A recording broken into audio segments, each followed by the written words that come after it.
Hey, Horror Movie Night. It is another bonus episode. I am sitting here with Lola, who is seventh of the collective of female horror film directors. That is true. Fatale Collective, baby.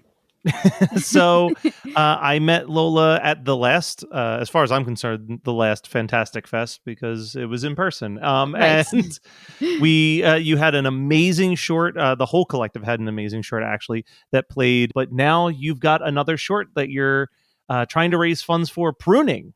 Yes. Pruning.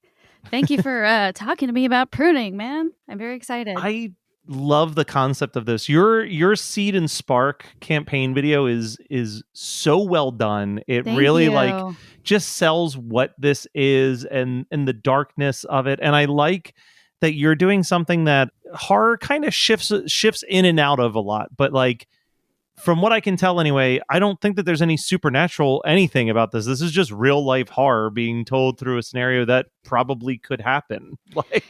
Yeah, I mean, there's there's an element that's personified, but it is just a reflection of her own inner turmoil and the horror of your conscience conflicting with your ambition, which is a very real thing. But it's not like a demon doing it. It's not a demon. It's not a demon. It's it's people. It's that classic, Del Toro concept of look, you could have a million monsters in the screen and none of them are as horrifying as the human beings that are involved in the story. Totally. Yeah.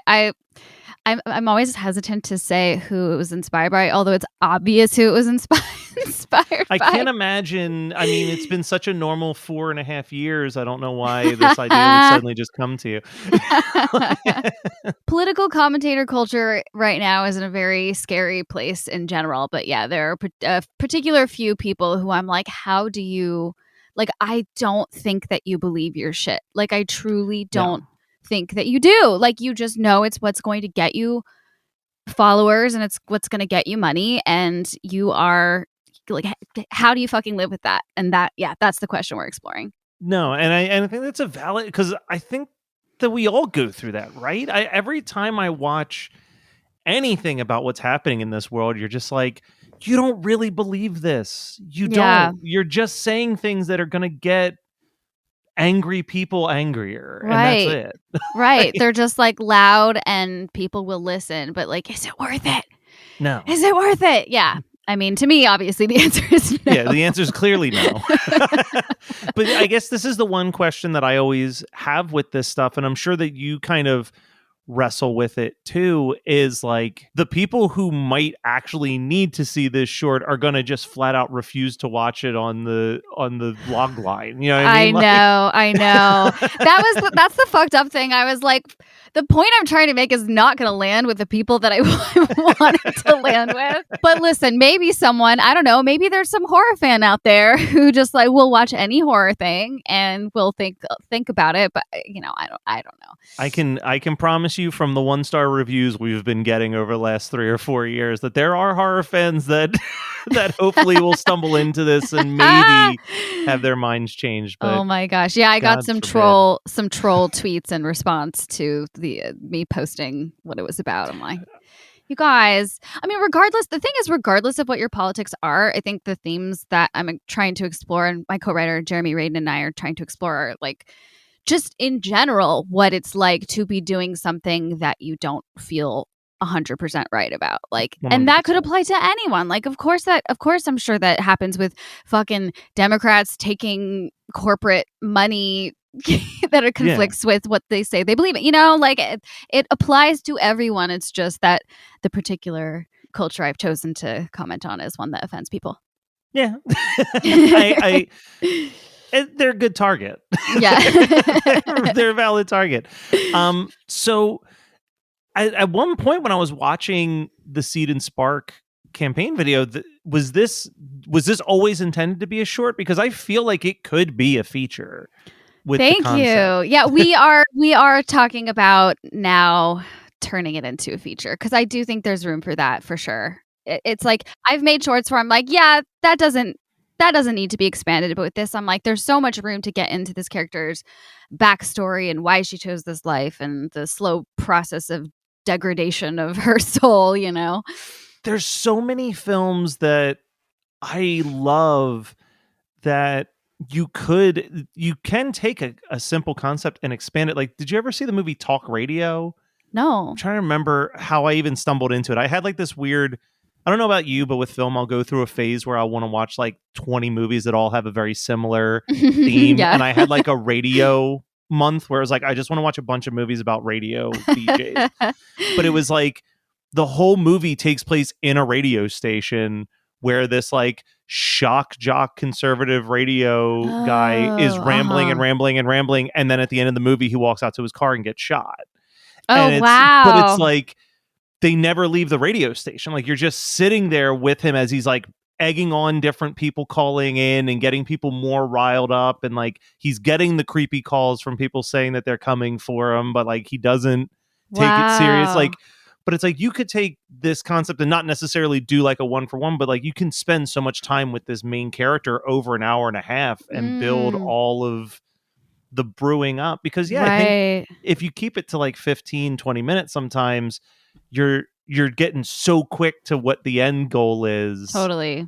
That I'm excited to hear that you're thinking about maybe making, because I noticed that you didn't really mention the length of it in the video, where I was like, I think she's not sure if this is going to be a shorter feature. Just well, we're definitely making the short, but in a perfect world, we make the short, we write the script, someone gives us money because they love the short to make the feature. And you can expand it. I'm all here for it. I am very excited to see what comes from this. What else have you been up to? I know that you do music. I did not know that when I when I met you back in Fantastic Fest, but I've become a huge fan of your music as well. So I'd like to talk a little bit about that. Yeah. If you're okay with it. I'm okay with it. Yeah, I have a new song coming out pretty soon, actually. I always have appreciated what you and all of the other women that I met at Fantastic Fest, seeing like the different directions that y'all have gone has been really exciting to watch. And I am so excited. Your piece, Safe Space, I remember had such a perfect like tone to it, where it was, everything felt like it was slightly off, but you couldn't quite put your finger on it until that final shot. And I'm like, if there's anybody who can tell this pruning story, it is Lola. Yay! Oh, that makes me so happy. Thank you. I've never heard it described that way, but that is totally what I was going for. Where like I'm just like something's off, but you don't know what it is. And yeah, that's like, I love that shit. I love movies that do that. So that makes me happy that you think my short did that. You go through the Seed and Spark stuff, and it, you call out certain things like David Lynch, a little bit of We Need Kevin, a little bit of Black Swan, and it's like I see, even in that short, I see those influences, but absolutely the like, we need to talk about Kevin with this just seems like a perfect, like, hey, if you're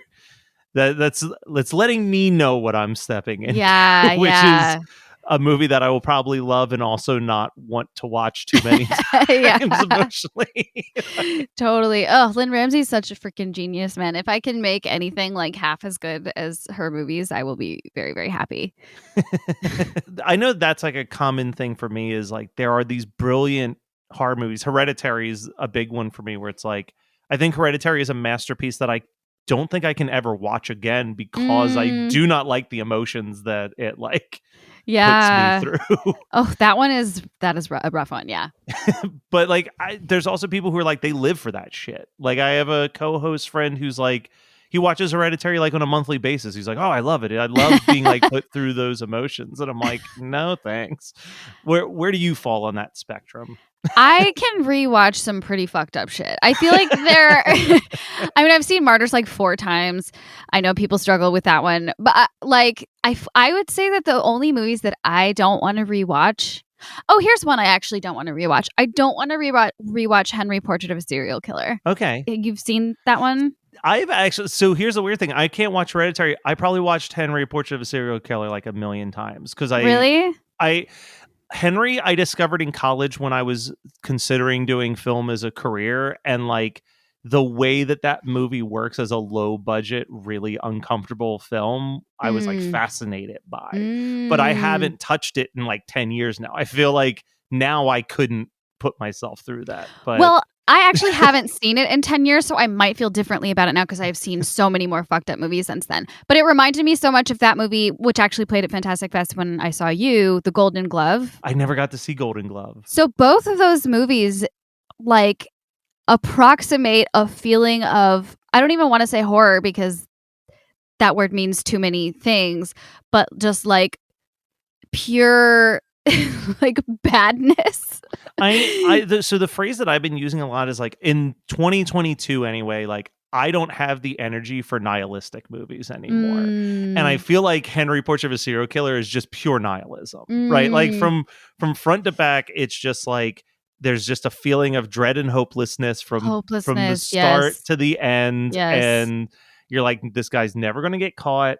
He's just going to keep doing these horrible things. He's going to destroy lives and nothing bad is ever going to happen to him. And I just like can't, like right now I need the good guys win type movies. Totally. Right now. Well, I feel like what both of them do actually, for I think what it is they approximate the feeling that I think I would feel if I were actually watching it.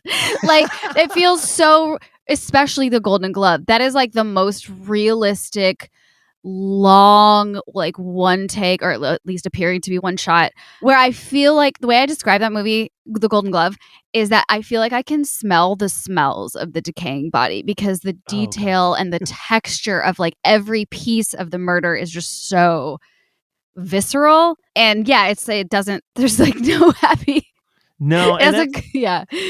Well, that's like when I said like with Hereditary, it's not the deaths in that movie. It's not even the possession in the movie. It's just hearing the sounds of like Toni Collette finding her dead daughter's body 100%. And screaming that she wants to die. Like that's the stuff I can't put myself through again. That gave me that same feeling. Like this is like the worst parts of life that I don't want to see unless I have to. you know? You go most of your life trying to like not I forget. I remember reading a book. The dirty little secret is everybody wants to die before anybody that they care about dies, so that you don't have to go through the grief. And I'm totally. And I'm like, God, I really like, as much as I don't want to die, I also don't want to deal with like my parents, my siblings, my friends, I don't want to go through any of it with any of them. So like, for 100%, dude. The other movie I was gonna say that I don't, the one I for sure don't want to rewatch, but probably will. But I really don't want to.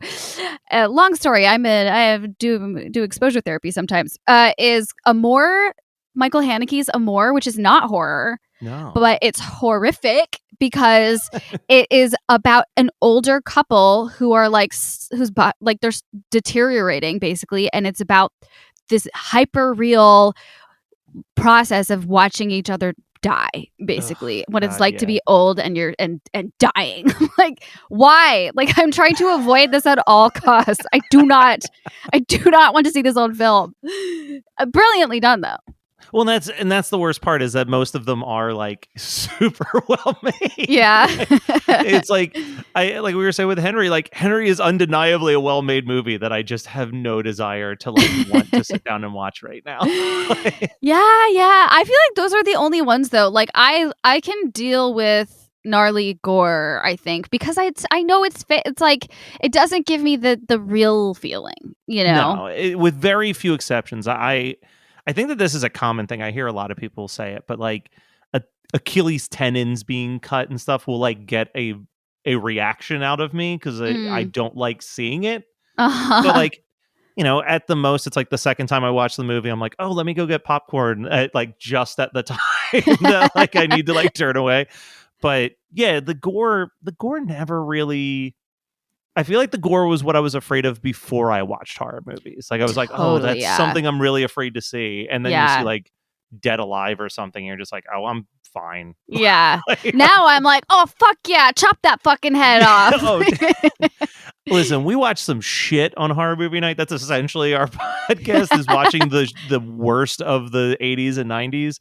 But I'll tell you what, it could be the biggest pile of trash, but if there's a good decapitation, you're like, well, this movie just won me over. Or I love a like body splitting in half or like being fully ripped open. Like that's just tight. I've seen it a million times and it still makes me laugh every time. But there's nothing like the you see someone slash something, and then the character is still like cognizant for a couple seconds and is like, you missed me, and then like they just split down the center, and you're like, they got me again. It's so good. All right, well, I'm assuming that no one gets split down the center in Pruning. Not yet. It's currently not in the plan. Yeah. But if people want to go and check it out, what is the easiest way for them to find it? Because obviously I'll put a link in the show notes, but the link that I'm looking at right now is like seedandspark.com/fun/pruning FB, etc. So I'm not sure if there's a better route. There is. Okay, so it's bit.ly/pruningfilm, and then we're also Pruning Film on Twitter and Instagram. Perfect. All right, everybody, you've got, at the time this comes out, I think like 6 or 7 more days. Maybe even less. When is it? I think it's 5 right now. So we're down to the wire. Down to the wire. If you're listening to this, you should probably make the donation now. Well, the interview's over, so I guess it's too late. Well, and I just want to shout out, we have some amazing perks, including Adam Egypt Mortimer is offering like a small group directing mentorship session, which is fucking super cool. And Dave Lawson of Rustic Films, who did Synchronic and Spring and The Endless and She Dies Tomorrow. He's doing 2 different options. One is script coverage or like script feedback for an hour, and one is just like an hour of talking film industry stuff. More cool stuff on there. Just saying, they're great perks. And you'll get a song from you also. Let's not skip over that. A personalized song, you guys. Come on. All right. Well, thank you so much, Lola. I hope that you had as much fun as I did, and we will definitely talk to you when you're promoting the feature-length version of Pruning. That's what I'm putting it into the ether. Yes, thank you. Can't wait. You're listening to the Geekscape Network.